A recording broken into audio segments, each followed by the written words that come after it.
back sa ating vlog! Ganito tayo ngayon sa Southern Leyte. Siyempre, Eastern Visayas tayo. Una natin Agas-Agas Bridge with the gang sa Southern Leyte. Kaya una, bisitahin natin ang mga highlights muna ngayon. So, highlights lang tayo. Lintaon Peak.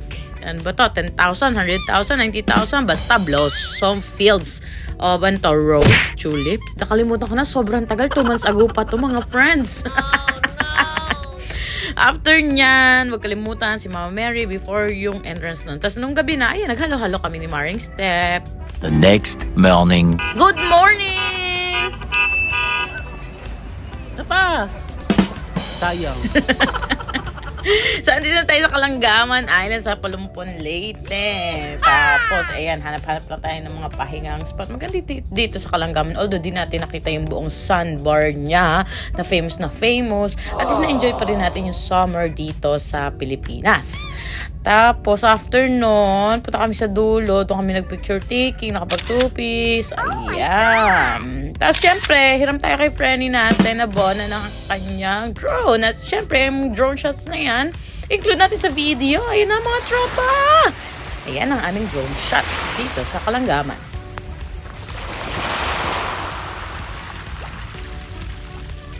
So, short lang siya. Pinag-experimentahan pa rin namin yung drone na yan. Ayan ang gang. After nun, ayan, out pa rin tayo sa bahay kubo dyan kasi napaka-serene, diba?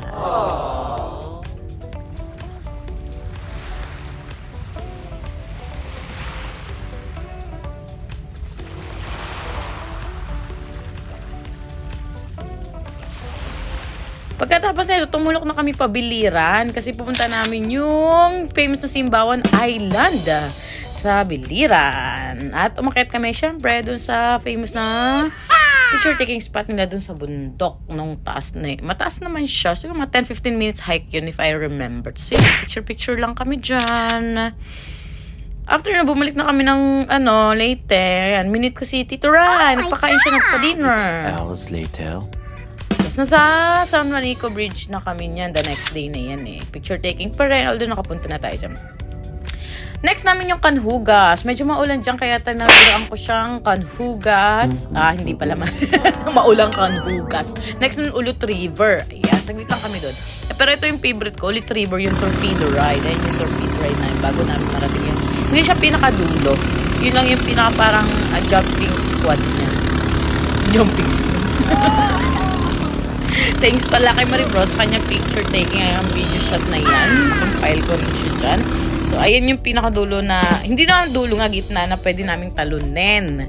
Diyan kami nagtalon ni 1, 2, 3, jump. O, diba? Parang feeling ko nagbibiwan training lang ako dyan. Ayan. Tapos, after nun, syempre, survive ang mga tropa dyan sa Ulut River. Lahat naman kami halos tumalon dyan, pati yung bata.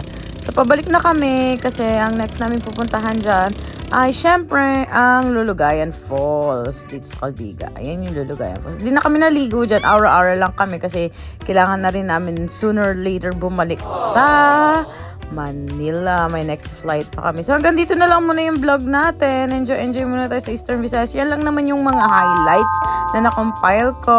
Huwag kalimutan mag-like, subscribe. Enjoy the little things in your life. Bye!